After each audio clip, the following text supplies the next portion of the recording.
Hey there, and welcome back to Common Knowledge, the show where I take a look at 10 common Magic Gathering cards, tell you if they're any good in the Pauper format or not. Oh boy, when the world hands you lemons, you look at Magic cards, and that's what we're gonna do today. Let's see what our first card is. It is Essence Filter, 1 in double green for a sorcery. Destroy all enchantments or all non-white enchantments. That is incredibly interesting. Um, so this is the Masters Edition, and that's an uncommon symbol, but it was common in Ice Age, so it counts. This one's kind of interesting. I mean, you see where this goes, right? This would be some sort of um sideboard answer to a Bogle's deck or a mono white heroic deck, even if it has a mode on it that says it can destroy all non-white enchantments, which you probably don't want to do in either of the Bogles or the mono white heroic decks. Definitely not the mono white heroic decks. But it is just an enchantment sweeper. That can be kind of useful. I think the problem is that those two decks that I mentioned aren't that prevalent in the format. I mean, they are. They're around. I have a Bogle's deck. I've played against mono white enchantments a handful of times at my LGS. And you see them in results. They show up even if they are not like the top meta decks. They do show up. It's worth having some kind of sideboard deck against those decks. Are there better options? Are there options that can handle lots of other things? Yeah, absolutely. Would I take a naturalize over this? Probably. Artifacts are so much more prevalent that I think I definitely want something that takes out artifacts. Enchantments happen, but they're just not as prevalent as artifacts. And so even though you might get the sweeperiness of it, the hitting lots of enchantments, if you hit on the exact right decks, do you want to put this in one of your 15 slots, or do you want to put a naturalize that can hit one of each, if or one or either one, depending on the situation? And I think a naturalized kind of effect, and we've gotten lots of really good ones. Heritage Reclamation's a really good one. Like that's one of the ones that gets used a lot. There was one in Secret Strixhaven that wasn't too bad that I think can take out a flying creature, or maybe it just deals damage to a flying creature. But we've had some good ones lately, and I think I just would prefer those over an enchantment wrath. And we have other enchantment wraths as well that we've seen, like what is it, Tranquility? I think. Got to spell it right. Tranquility. So Tranquility, it's kind of the same. Kind of the same. A little easier to cast because it's only a single pip. Still a sorcery. It just destroys all the enchantments. I guess if you're playing a Bogle's deck and you're worried about the mirror, this is a way of well, it wouldn't even really stop the mirror. Yeah, I don't know. It's tough. This is not like a card you need in your deck. Although I think it is probably just cooler than Tranquility. I'd probably play it above Tranquility, but it does sweep. It does sweep against some very specific kinds of decks.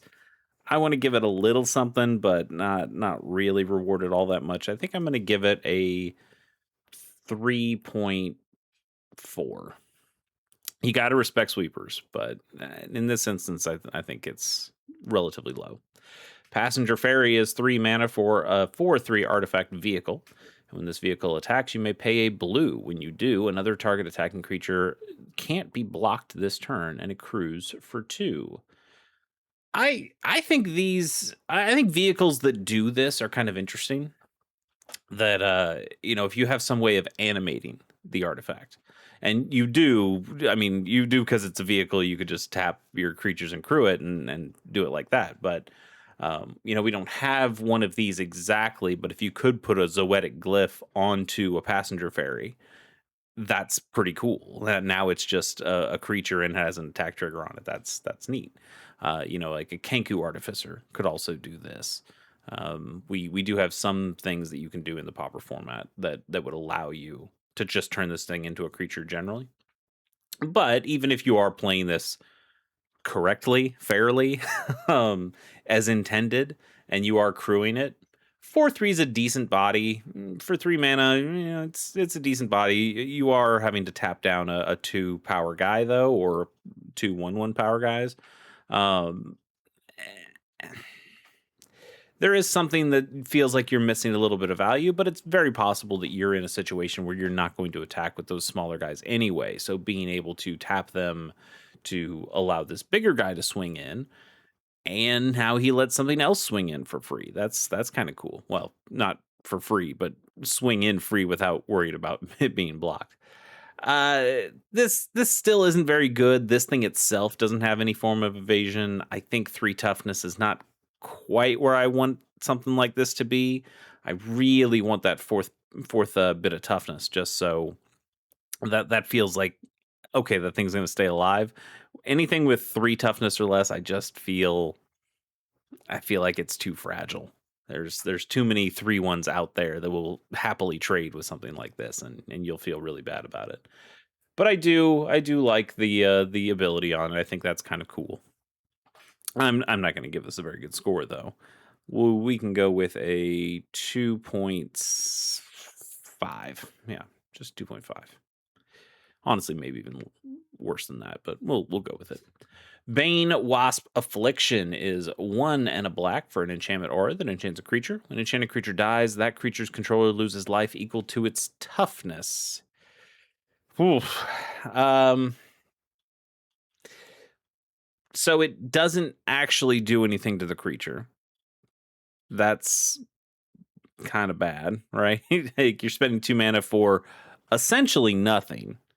But if you do something further down the line and kill the creature, and you really need to do it to your opponent's creature, as because it says creature's controller loses life equal to the toughness, so you definitely don't want to put it on your guys. So you're putting this on one of your opponent's guys, and then you're having to go through the task of killing the creature. And for 2 mana in black, I'd rather just have a cast down and kill the creature to begin with. I understand that this could be a loss of life, but that's a lot of extra steps and extra mana that I'm paying to do some extra damage to my opponent. No, just you're in black. Use a kill spell. Get out of here. This is really bad. This is 1.4 territory. Really, really bad. Not a fan at all. Shattering Pulse is 1 and a red. It's an instant with buyback 3, which means you can pay an additional 3 as you cast the spell. If you do, you put it in your hand as it resolves, and it destroys target artifact. So it's a shatter. I mean, this is just shatter. I mean, I know it's called Shattering Pulse, but it's named Shattering Pulse because it's named after Shatter, which is right here. Shatter. It's a 1 and a red for an instant destroy target artifact. It's the same thing, but this one's better because it's got buyback. So you could continually keep buying it back and destroying more artifacts. Now, that means you're having to spend 5 mana to destroy a single artifact every time you do. But this was in World Champ decks. This was pretty good. This was pretty good back in the day, and it's not bad now. The real problem is that we have this card. I think I've talked about it recently, but Shenanigans.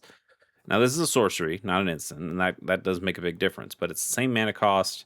It destroys a target artifact, but it has Dredge 1, which means you could just keep dredging it, or using the dredge to put a card in your graveyard and then put this back into your hand from your graveyard. And that's a much better way of buying the spell back than using buyback. A milled card can probably help you in a lot of games, but also you're not paying an extra 3 mana at the time to destroy that artifact. Now, again, sorcery speed does make a big difference compared to instant speed. The dredge on Shenanigans, that was so good. Shenanigans is a great card. I would give that a pretty darn high score. Shattering Pulse, it just can't quite go as high. It's still pretty solid though. I'm gonna give it a 4.1. I do like Shattering Pulse quite a bit. Kind of surprised it hasn't seen another reprint, like a real reprint. But again, with a card like Shenanigans out there, I think it probably wouldn't see any excitement of getting reprinted. But it is still a pretty cool card. I like it. Next on the docket is Blade Main Baku from Betrayers of Kamigawa. It's 1 and a red for a 1/1 spirit. Whenever you cast a spirit or arcane spell, you can put a key counter on this creature. You can pay 1 and remove X key counters from this creature, and for each counter removed, this creature gets +2/+0 until end of turn. I don't know how much I've talked about it. I can probably do a deck tech on it someday. It's not a very good deck, but what a rousing endorsement for a deck tech.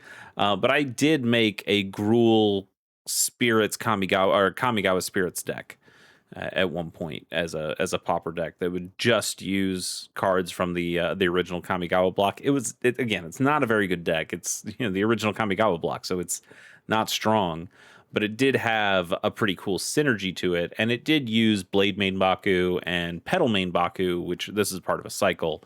Petal Main's the green one. And the green one can ramp you. It can just add a bunch of mana, whereas this one gets the +2/+0. But the idea is that you'd keep playing a bunch of spirits, you'd get a bunch of synergy to, put lands down or draw cards, or in this case, put these key counters on these guys and then get extra value later. It was. I mean, it does the thing. It just doesn't do the thing very well, and it wilts to any sort of removal whatsoever that the opponent might be running. But I still think this guy's cute. Not good. Like, you have to have a completely empty board on the opponent's side, or I guess them be tapped out or something. Have all the creatures tapped down, because this guy has no form of evasion on his own. So yeah, you could pump him to the moon if you played a ton of spirits and arcane spells and got his, removed a bunch of them. And I do like that you can remove however many counters you want, so you don't have to go all in every time. It doesn't say remove all key counters and then you get +2/+0 for each one. It says, remove X. You get to choose how many you want to take off. So you could use it turn over turn. But the idea here is that you kind of want to just have an opening, tear off 5 of those things, turn this guy into an 11/1, swing in for a giant amount of damage. That's pretty cool when you can do it, and you can do it at instant speed. So it's not even, it can be like an ATOG effect almost. An ATOG that's banned in the format, so this must be also really, really good. And it's not. It's definitely not. You have to build the deck in a very specific way, and the deck is not very good. So probably not something you want to play. But I will probably do my my Kamigawa block deck tech with the spirits. There is some fun stuff in there, and I think it was a neat idea, if anything, a good thought experiment. But this is not a very good card. We will give it a 2.3. Yeah, 2.3, and continue moving on to Soaring Drake, classic card. I mean, not classic because it's from Dominaria United. It's not like it's from beta or something. But Soaring Drake, you look at it and you go, oh yeah, I get it. It's 2 and a blue for a 2/3 flying Drake. That's it. That is it.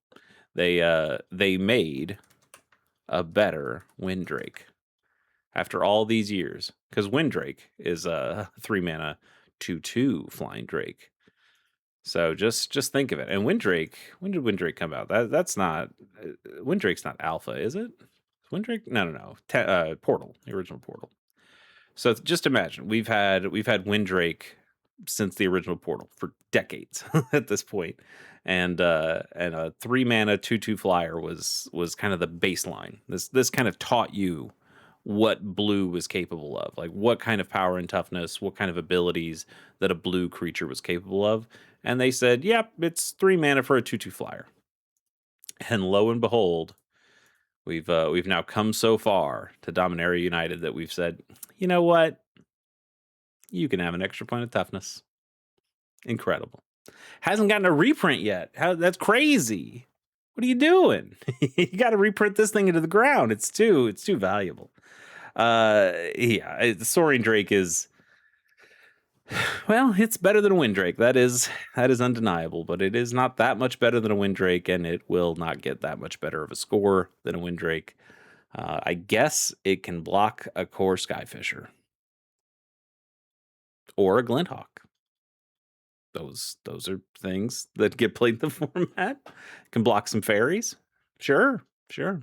But it's a vanilla flyer. It still costs too much. You really just don't want to play this in any deck, really. And we will give it. Uh, I think we can give it a 2. I think you can give it the Grizzly Bear score. I guess that means Windrake. Windrake would probably go into the ones then. I mean, I'd probably also give it a 2. Maybe okay, I'll give this a 2.1, but it really doesn't matter. Enchanted Being is 1 and double white for a 2/2 human. Prevent all combat damage that would be dealt to this creature by enchanted creatures. What are we doing here, guys? This is incredibly specific from Legends, never been reprinted again, and you can understand why. This just doesn't come up very often. So yeah, I guess if you're playing against the Bogle's kind of deck or a mono white heroic deck, and they're playing ethereal armor or something on their guy, and they've turned their creature into like some kind of 12/12 with first strike, and they're swinging in. Yeah, you could block with this, and it won't take any damage. But the minute they put a rancor, the minute they put any sort of trample on their creature, then this doesn't matter. Like, yeah, it can block and it won't take the damage, but the trample damage will still go over. So you'll only stop 2 of the damage. This is very much not good. Like it stops like 1, maybe like 1.5 decks, and even then it doesn't stop them very well. This is nothing. This is paying a lot of mana for a Grizzly Bear whose extra ability will almost never happen, and you should not put it in your deck. Let's go for a 1.6. I mean, at that point, you could give it anywhere between like a 1.2 and a 1.7, maybe. I guess I'm being generous and giving it a 1.6. It's really bad. A couple cards left. Scream Puff is 4 and a black for a 4/5 horror with Death Touch. Whenever this creature deals combat damage to a player, create a food token. I just like that. I just like that. It's not like Pauper playable. I'm not saying this goes in your Pauper deck and you're gonna, win the next Friday Night Magic challenge you got or whatever for the Pauper format. But I kind of just like a 5 mana 4/5 Death Touch that can continually bring you value turn over turn. This thing, nobody's going to want to swing into this because 5 toughness is quite a bit of time. I mean, yeah, you blah blah blah. Tolarian Terror, Gurmag Angler, Cryptic Serpent. There's stuff out there. Boulder Branch Golem. There's stuff out there that can be bigger than this guy, but those creatures are valuable enough that you don't necessarily want to lose them to this 4/5 with Death Touch. But also anything smaller than 5 power really doesn't want to swing into this guy. Big butts with Death Touch. That's what I like. But like that part's great. Like it's a great blocker, but it's also a pretty solid attacker who really wants to block a 4/5 with Death Touch. If you got a bunch of tokens, maybe, but if you have some creatures that you'd like to keep, you're probably just going to end up letting this guy through. Excuse me. Hello. And you're probably just going to let this guy through. And when you do, he'll just make you a food token. Then he can make you another one. Then he can make you another one. The token's not tapped, so you can, if you got the mana, you can crack it right away or crack it whenever you need to and gain a little bit of life. For some kind of affinity, yeah, it's continuing to stack up tokens. You probably don't care about this in any sort of affinity deck because you don't need to pay 5 mana for anything in your affinity deck. Even the things that cost 7 and 8 mana, you'll never pay that. You're paying 1 or 2 or 0 mana for all those things. But I don't hate this. I don't hate this at all. I think this is a fun little limited card. And if I'm making like a little cube or something, this would be a really good thing to have in there, like some kind of Pauper cube. I think this would be just a slam dunk. But when it comes to real deal big boy constructed Pauper, no, you're not going to play it. It's like a 2.4, but I like it. It's also just fun to say Scream Puff. All right, what do we got next? Well, Cower in Fear, a little 1 and double black for an instant. Creatures your opponent's control get -1/-1 until end of turn. It's not bad. We just have slightly better cards. We have Suffocating Fumes. That's really the death knell, isn't it? Same thing. It's an instant. It costs 3 mana, but it's one black pip instead of 2 black pips. Creatures your opponent's control get -1/-1 until end of turn. That's the same thing, and it also cycles for 2. Suffocating Fumes it gets played in a lot of decks, a lot of sideboards anyway. And then it's kind of brother in arms, Arms of Vidar. That one sees some play too, but Cower and Fear doesn't happen because we just have something that is strictly better than it at this juncture. And I don't think Suffocating Fumes is going out of the format anytime soon. So Cower and Fear just ends up being one of those good cards, but when in context of all the other cards that we have in Magic, not Pauper specifically. So you can't really give this thing a good score, even though you want to give it a decent score, because it is, it's still good. It's just not as good. We'll go with a 3.8. Suffocating Fumes would be like a 5.8, so you can kind of figure out where that goes, or how much cycling and the pip gets you there. Desert's Dew, our third black card in a row, is 1 and a black for an instant. Target creature gets -2/-2 until end of turn. It gets an additional -1/-1 until end of turn for each desert you control. Well, that's kind of cool. There are plenty of deserts that get played in the Pauper format. You do have the ping lands from Outlaws of Thunder Junction that you'll see, the pinging duels. Those are solid. And those do see a little bit of play. You see actual factual desert get played sometimes. That's really good against fairies decks, or sometimes even white weenie decks. You might see a card like that, and desert does count as a desert. Outside of that, you don't have a whole lot of options of good deserts, but that's kind of all you need. For what you need for this card, as an instant speed -2/-2. I don't really want to spend 2 mana for that. That's it's a stab that you're paying twice as much as you want to. But if you do have a couple of deserts out, and this is a -4/-4, okay. Let's say you got 5 deserts out there. This is giving -7/-7. Like that's really good for 2 mana. And when you're giving it the -- instead of a destroy effect, you're getting around any of those indestructible creatures as well. Not a ton of those that we see in the Pauper format, but sometimes there's ways of turning creatures indestructible, and so it can be kind of nice to have a way around that. You're still going to play Cast Down. You're still going to play Go for the Throat. Even Doomblade would be preferable to this most of the time. There are those little instances where this might be okay, but for the most part, you're always going to reach for one of the other ones instead. So we can go with a respectable 3.5, but this isn't seeing any real play. Let's do a bonus card and call it a day. What will our final card be? It's Una's Grace for 2 and a blue. It's an instant. Target player draws a card, and it's got Retrace on it. Retrace says you may cast this card from your graveyard by discarding a land card in addition to paying its other costs. Oof. I struggle with this one. It's so expensive. A 3 mana instant that draws you 1 card. That doesn't feel good. But the idea here is probably more, you should treat it more like a what's that card called? The one that has flashback for that costs you a little bit of life and draws you some cards. It's got Bolus on it. Anyway, you know the one I'm talking about. It's seen in Mono Blue Terror and things like that. The strength of that card is that, hey, yeah, you can play it, sure, and draws you a couple cards, but the idea is the value really comes once it's in your graveyard, and the idea that you might mill it into your graveyard with something else, and it has flashback, so it still has value even in your graveyard. This also has value in your graveyard, if you mill it, or even if you cast it. You're going to feel bad spending 3 mana, even at instant speed, to just draw a single card.